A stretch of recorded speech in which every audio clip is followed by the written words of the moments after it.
Hey guys, it's Coach Gaglione here from GaglioneStrength.com. We got another strong woman on the line today. I'm very, very excited to have Marisa Inda. How you doing today? I'm doing good. Thank you so much for having me on. I really appreciate it. Well, we appreciate having you. We know you're busy. You know you kind of coming full over. I know you just got back from Australia and been things have been kind of crazy. So we really appreciate you taking the time to be on the call today. So for those You are saving me from helping with math homework. So there you go. Yeah, mommy duties, right? So, exactly. and we'll definitely get into that a little bit later. But for those that don't follow you or don't know who you are, can you just tell us a little bit about yourself and what you got going on right now? Yeah. Well, again, my name is Marisa Inda. I'm 40 years old. I'm a mom of two. I'm a USAPL and IPF powerlifter. I currently hold the American record in the bench, the dead, and the total, and I also have the Masters One world record deadlift. So. I got to witness the deadlift in person, so congratulations. That was really awesome. So, not to take anything away from Jesse Norris, but I enjoyed. But yours was really awesome. So, congratulations on that. That was amazing. So, and for those of you who don't know, because maybe 400-pound deadlift, whatever. What weight class do you compete in? I competed in the 52 kilos, so it's 114 pounds and under, and I weighed in at 50.8 kilos. So like you're I'm probably like always under. I'm trying probably to the fill out that weight class. size. So you're like the size of my leg, but definitely deadlifting like over 400 pounds, which is amazing. So I love that. It's really cool. So again, congrats. And then so I want to rewind a little bit. So obviously you weren't always deadlifting 400 pounds. You weren't always like this. Being a national champion in the USAPL. So how did you first like kind of get introduced to strength training in general? And then what kind of like led you kind of to get into powerlifting initially? Yeah, I was always really athletic. I was a gymnast, and gymnasts in general tend to have a shelf life. You're typically not going to be very competitive after 16, 17 years old if you're not in the upper echelon in that sport. And by about 17 years old, I realized Olympics is definitely not going to happen for me, and so I stopped doing gymnastics. But I really just craved being athletic, doing something. So I stumbled into a gym. I actually took a step aerobics class, Nice. and almost died, and then realized, oh my god, I'm in the wrong room, and yeah, then just went to weight room, and I just fell in love with it. And actually, when I first started, I kind of went the bodybuilding route, which is I think what most people do when they first step into a gym. You start picking up the flex magazines, and I actually saw this girl who I thought she had a really good physique, and I just kind of followed her around and just started doing everything that she was doing. So Cool. And that's how you get a free trainer. Everybody just stalk somebody. just talk. That's the answer, Just stalk. right? Just be a super creeper. That's great. So I know. I think probably. I mean, I think you were pretty popular before this, but I know like probably when you really kind of like got yourself out there a little bit was getting on Ellen with your like kind of pull up videos, really big into Yeah. calisthenics. So was that like basically kind of coming from your gymnastics background that you kind of still incorporate a lot of the body weight stuff into your routine, or like kind of like how did that kind of like come about? Yeah, that actually came about just from so I went into the bodybuilding route. I got competitive doing that, and I just really didn't like the route that was going. It was very drug induced, and the girls were getting bigger and bigger and bigger. It's just not Right. something I wanted to do.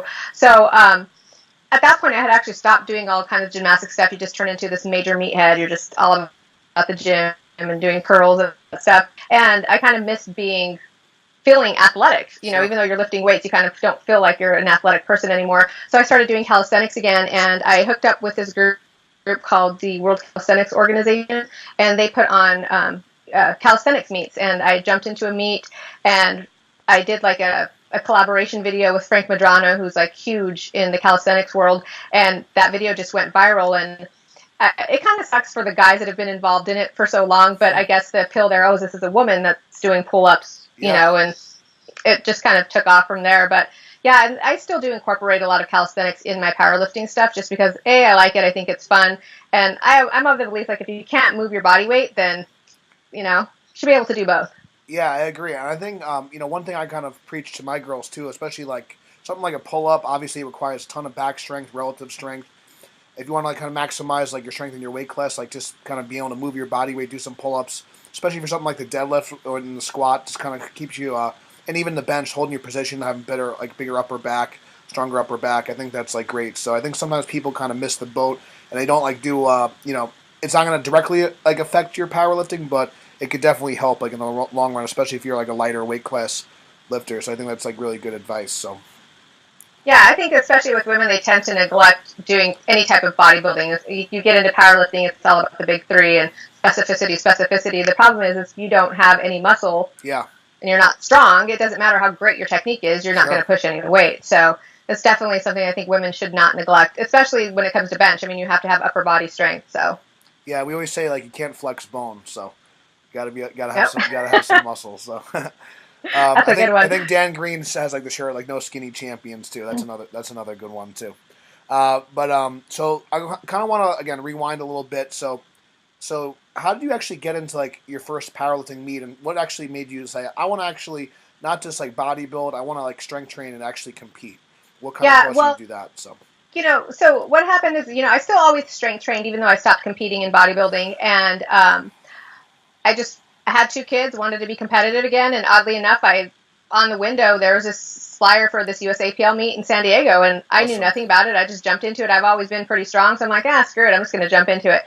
And I jumped into my first meet training like a bodybuilder. I didn't know anything about pausing a bench press. I had never gone to a powerlifting meet. It's funny because a lot of times people want to be so prepared for this first Yeah, they meet, and want the that's great and all. perfect training cycle. Yeah, Yeah. So, 5 years go by and they're still training for their first meet. And I'm just like, just jump in, get your feet wet. And I I love it. just jumped into it. I think that's Went great. in with, Yeah, I think that's great advice. I actually just got off the phone with somebody, and it's like, he's a younger kid, and he's like, I want to spend a year before I compete. I'm like, dude, it's like, just like doing me, it's okay. Like it'll be fine. Like like what are you trying to like catch up to anyone? But I think that's awesome that you weren't like, you almost like didn't take it too serious. But uh, now, what was like the point where you're like, all right, well, I'm just gonna do this meet now, and was there ever like a turning point or event where you're like, I can actually be pretty good at this, and I want to actually take this to the next level and start to focus on this and to do some yeah, well, national level yeah. competitions. So After that first meet, I just fell in love with it. Bodybuilding is so subjective. You get on stage, you bust your ass, and, you have five judges where they might like five different types of physiques. right, And with powerlifting right away, it was like, well, you either lift the weight or you don't.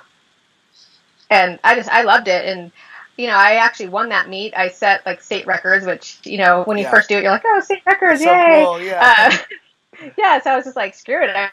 I'm just going, keep going. And, just took off from there and just got better and better. And then, I connected with Chad when I felt like I obviously just took myself as far as I could take it. right, And, been working with him ever since.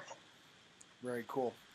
And was there ever like a moment where, or did you kind of know from the start that you could be pretty competitive on like a national or world level, or was there ever like a moment that clicked or a meet where you're like, oh man, I could actually set like some of these USAPL records. I could go to IPF Worlds.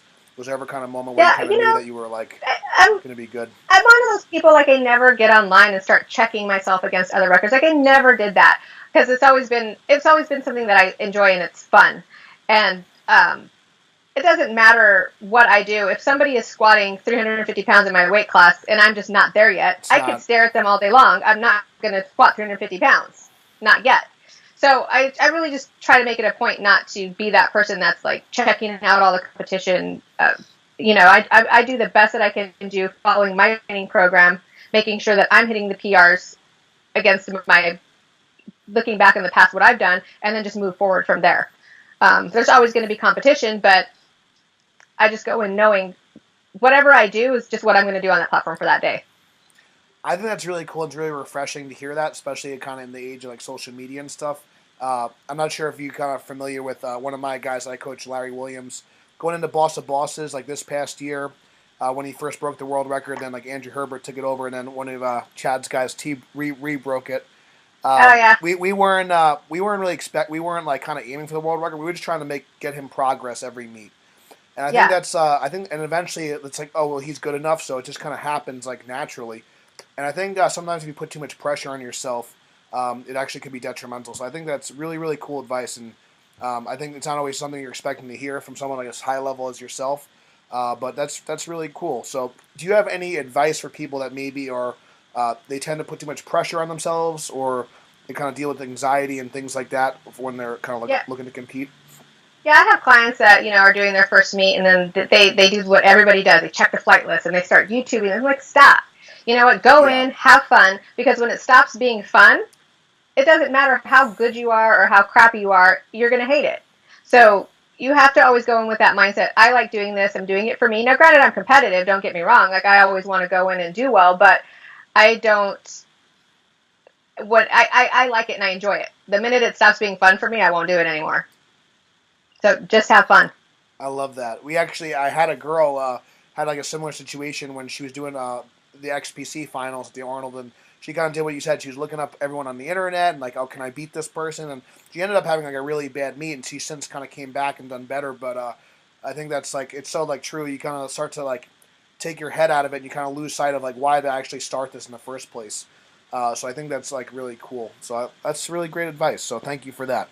Um, so the next thing I wanted to kind of ask you was just kind of about if for someone who's maybe kind of on the fence about starting powerlifting, maybe they're kind of nervous to start, or maybe they kind of think, oh, I don't have time, or it's dangerous, or whatever the case may be. Like, what advice can you kind of give someone who's kind of on the fence of getting started?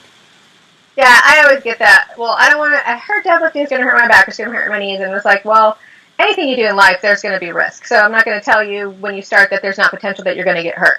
There's risk in anything that you do, but there's also a risk when you do nothing and you don't seize opportunities. Sometimes opportunities only knock one time, and you don't know where this road can take you.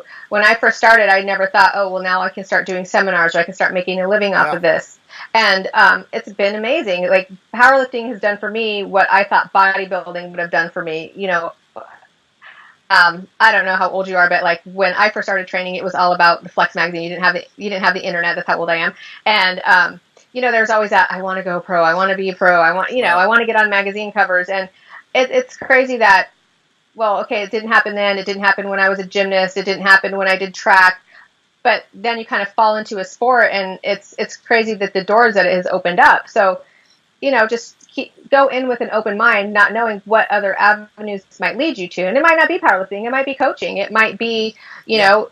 doing CrossFit even. I mean, all the lifts are in CrossFit games as well. So just, go in with an open mind and just start, because you just don't know what path this will take you down.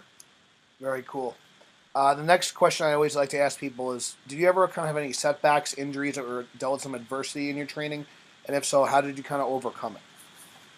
Yeah, it's funny because I actually hurt myself usually doing calisthenics or competing with my daughter. My daughter's like super duper flexible. So one time she just like grabbed her leg and she like put it up here, and I'm like, yeah, I can do that. And so I grabbed my leg and my whole inner thigh just Oh snapped no. like celery. It was like, I was like, oh my God, this is not good. And when you just feel that heat hit your leg and like, oh shit, it's all bruised up. So from that, I still had a meet coming up, so I was still pulling. But because my right leg was hurt, I was shifting onto my left side. So I kept shifting. Now you're changing your movement pattern, Yeah. which is important when you're injured, not to, maybe you're just going to have to then do alternative movements so you don't hurt yourself. But Sure. from that, I popped my thoracolumbar tendon, getting so much pressure on my left side, and my whole left leg was dead. Like, I couldn't feel the back of my leg. I could barely bend over. And I had nationals like 2 weeks after that had happened. And I almost bombed out of that meet on the deadlift because I was so scared to pull. I'm like, shit, my back hurts, so I'm just going to go out there and just pull what I need to pull. And if it pops here, it'll pop. But it took about 6 months for this feeling in my leg to come back. I stopped pulling from the floor and just did block pulls because, shortened range of movement, range of motion, shortened ROM allowed me to still pull, keep the same movement pattern without, putting additional pressure on my back. And it's kind of always been now a recurring problem. So anytime I've hurt myself, it just pops in that same spot, which kind of sucks. But, you have to find workarounds, and, it's part of the game. So I guess just kind of like kind of recap what you said.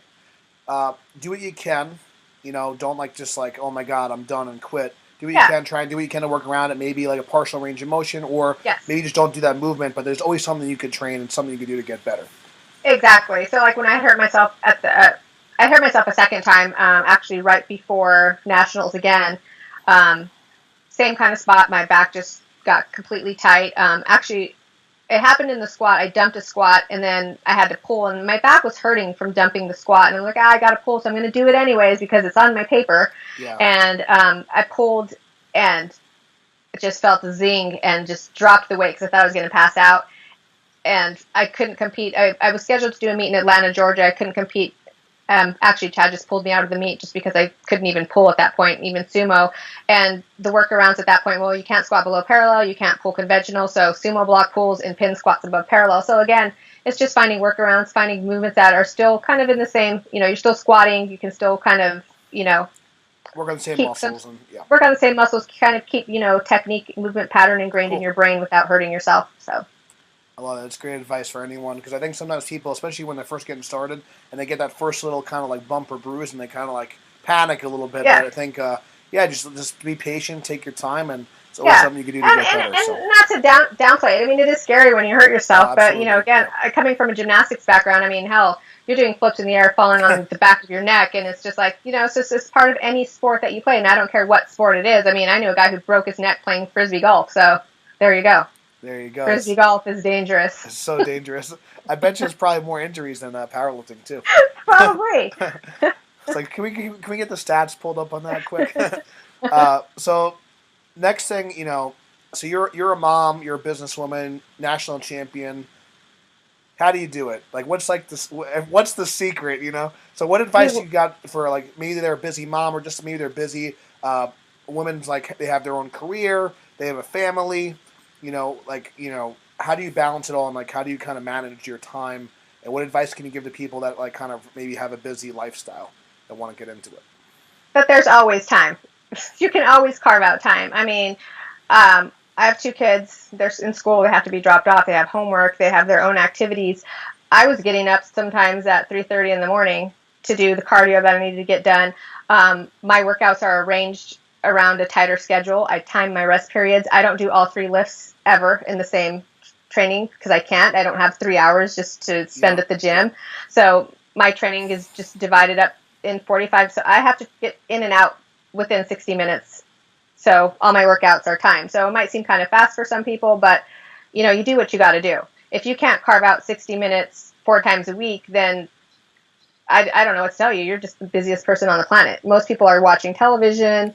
There's always time. It's time management. And in all actuality, kids have actually helped me be more productive because you have to manage your time. You're productive every moment of the day.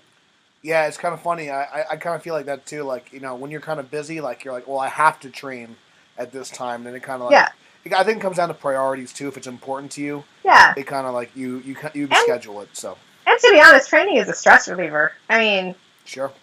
Honestly, I would probably lose my shit half the time or lock these kids in a room and CPS would be called. Like, it's a good stress reliever. And, my daughter's crazy strong and she's gone through periods where she likes to train and then she doesn't. And now she's back into wanting to get back into the gym. So it's cool to see, like, hopefully that's something that she'll want to pursue. And if it's not powerlifting, I don't push that on them. But, I mean, just any type of healthy lifestyle.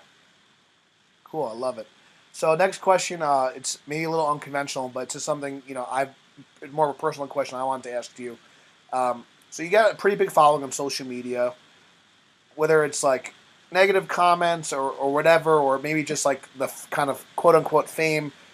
How do you kind of deal with all that? Because again, I'll just kind of, from my perception of you, I've only met you a couple of times, but you're really humble, down to earth, which is like really awesome and like refreshing. That's not always the case. How do you kind of like separate the social media world from like reality and not let that kind of affect you, whether it be negatively or kind of just to like inflate your head too much or anything like that? So how do you kind of deal with the social media stuff? Social media is a really double-edged sword because, like you said, it's a mix of positive and both negative comments. The thing I just try to keep in mind is hopefully my social media is used more for obviously my business, but also to hopefully inspire more women and specifically older women that have kids that feel like, oh, my life is over, can't do anything anymore. The tough thing about being a mom and being a parent in general is there's this assumption that once you have kids, your life is kind of over. You need to be all about them, which you do, but that doesn't mean that you can't still pursue your dreams, pursue being competitive, just pursue anything outside of them. It's like you almost lose yourself when you become a mom, and that kind of sucks. I've seen a lot of women that go through depression and, it's just a sad thing. So you get, I started it for that. On the flip side, now you're going to get a lot of negative comments. So I just take it all in stride. You know what? with all the positive, there's a couple negative, and sometimes it's good to get the negative. It just brings you back down to earth. Hey, you know what? You're not that great. Not everybody likes you. And I just keep in mind too, I just lift weights. I'm not saving the world. I'm not, curing Right. cancer. I'm just lifting weights. And I'm super appreciative that I have the following that I do, that there are people out there that watch and ask me for advice and that want help, and that want programming for me. I mean, hell, I'm blessed. I'm doing what I love to do, and I can't help but be appreciative of the people that follow me. So you just can't let it get to your head, because it can be taken away just like that. All right. Very cool. That's a great answer. And like I said, I think sometimes I think it kind of goes back down to like kind of why you get started. You have a reason. You have a business. You want to inspire people. And um, one thing that my business coach always tells us is like when you go down the airplane, if it's kind of like going down in flames, always put your own mask on first. So I think like as a mother, father, leader, I think taking care of yourself and making sure you have your own goals that you're working towards. Yeah. I think is really good advice. Like no matter how busy you are, like I said, you want to set an example for your kids and your family. So I think you're doing a great job. Thanks. Yeah. So My one piece of advice, especially for women, if you're starting a social media account, is just know who you are and be confident in who you are and what you do. Your worth isn't dependent on a comment, both either positive or negative, sure. especially the negative. I think most people are going to, you can get 100 positive comments, and that one negative one just sticks with you. Like, oh my God, he thinks I look like a man. Oh my God, this one person that I don't even know thinks I'm on steroids. And it's just like, you just have to let all of that stuff roll off, and just know that, hey, you could be it's like Dita Von Teese says, my favorite quote: "You can be the juiciest, ripest peach, and there's still somebody out there that does not like peaches." So, There you just go. know who you are, love what you do, and just let it roll off. All right, very cool. So I'm just gonna about to close out the interview. Definitely when we get off, you can kind of stay on because I definitely want to thank you. Really appreciate your time. Where can people find more about you? I know you also have some like coaching that you offer and stuff like that. So what kind of services do you offer, and then where can people find more about you and follow what you're doing? I'm on Facebook and on Instagram under the name at Marisa Inda. I do mom strong groups, which is, you don't necessarily have to be a mom, but it's all just for women. My Facebook groups that I do, online programming, it's diet and programming, and I also do one-on-one online programming. So you could just hit me up on Instagram, on Facebook, or through email, which is again my name, indamarisa@yahoo.com. All right, easy enough. So definitely Yep. give Marissa some love. Check out the links below. Give her a follow if you're not one of the 100,000 people that follow her already. Thank you so much for coming on. I think this interview is really going to help a lot of people. If this interview did help you, please share it and show some love. Drop a comment below. Thanks, guys, for watching, and we'll talk Thank to you you. soon.